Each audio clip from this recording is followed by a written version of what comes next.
Hello and welcome to In the Court of the Wenton Knave. We're reviewing King Crimson. For me there's a bit of a jump, and also for you there's a bit of a jump since the last video. The beard gives away how I'm reviewing these things, but forget about that, don't worry about that, it's fine. There's a jump between the last one, After the Night Watch, November the 23rd, 73, and we've gone all the way to March 29th, 74. The recordings I have, if you include the Starless box, it actually goes back to March the 19th, 74. It's the first show we have after the Concerti Ball, after Amsterdam. And obviously that gap is significant because that was when they sort of recorded Starless and Barbara Black, or at least finished off Starless and Barbara Black. But also the gap that we haven't covered, so what's on the box, we go back to the March the 19th in Udine. There's only 3 songs survive from that recording for some reason, which is a bit strange because it is the first performance of Starless. We have the first performance of Starless, very luckily, and it's different. It is a bit different. It was only a couple of days later they actually performed it on TV, and it was finished for the rest of the tour. It didn't change for the rest of the tour until Red, where the arrangement is essentially the same, but there's whatever there is on top of it. And of course, it was before Starless and Barbara Black that the album, Wenton presented it to the band just as a ballad, and apparently there was no response. They didn't dislike it. I don't know if that's kind of the image people get, that they didn't want to do it, but they just didn't respond at all. They didn't say anything. So consequently, it wasn't used. But really, I think it's about bad communication by the sounds of things. And Fripp had talked to Palmer James about doing epics, which wasn't a thing yet. They hadn't really done that, not since Lizard, really. But basically, though they didn't say anything, they went away and worked on it. So Fripp and Cross came up with some chord changes. I believe Cross wrote the melody, and Bill wrote the heavy riff. But yeah, that show that I'm not reviewing today also features the first and only performance of Guts on My Side. Now I suspect some people will be watching this and wonder what the hell I'm talking about, because even the band didn't remember this song called Guts on My Side. There's one performance of it, and it isn't on the tape from March the 19th. They've only got half the tape, or one of the tapes. There's a tape missing, which happens to feature the only performance of one particular song that was never heard again. But we do have a bootleg on the Starless box, actually. So, but the fact that the band didn't even remember it is quite funny. Palmer James remembered it, obviously because he wrote the lyrics, but Fripp didn't. Well, his response didn't sound like he even thought it was 100% that it was King Crimson. He said it sounds like us. Bill Bruford hated it, apparently. He said, please don't put it on an endless loop and release it as the next King Crimson album. Around this time as well, Blue, I think, did surface, allegedly. There was an alternate track to Red, so Red must have surfaced around this time as well. They didn't perform either of those things. Whether Blue existed or not, I'm not sure. These tapes of this tour are called the Blue tapes because the boxes were blue. Whether that was a reference to Red, or whether that was the confusion surrounding this alternate track called Blue that never actually existed, or I'm not really clear. But there is also something significant about this particular date in Heidelberg.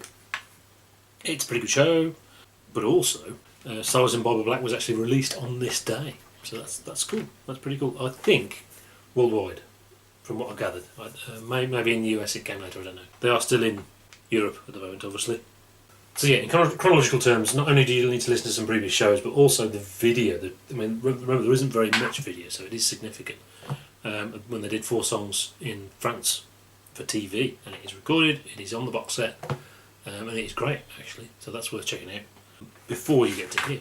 Track 1 is an improvisation, Heidelberg I they called it, that's imaginative. It's the Fripp legato, the evil drums, the violin, evil stuff, which works going into another new song that we haven't mentioned yet, Dr. Diamond, which I believe was performed right the way back to March the 19th. It's a really good song, this Dr. Diamond. It's interesting. It does appear that they had this at the point of Starless and Barbara Black and didn't use it, because it's a natural intro, it's a natural opening track, and never used, which is amazing. Performed a fair amount, unlike Guts on My Side. And Guts on My Side doesn't sound, although you can't hear it very well, it doesn't sound fantastic. This is great, in a way. There's a few slightly different arrangements of it in the way they performed it, and about the light, the way they use light and shade. They are essentially almost the same, though. In the end, the riff is ace. He's just great. Vocals are good, vocals are fast. I mean, Wenton really had to do some really fast vocals, and it's quite entertaining. It depends how fast they're playing it, maybe it depends how drunk he is, how much he slurs the words or not, and it kind of suits the song. It makes it kind of off kilter a bit. And also you've got some really fantastic guitar and violin unison and stuff. But I think there is something unfinished about it. Not quite sure, maybe. It needs more of a cacophony. Maybe they're missing Muir. Maybe, or I don't know, or maybe it needs a different arrangement or something. But the other thing is, and I think maybe why they didn't use it, is that it's too obvious.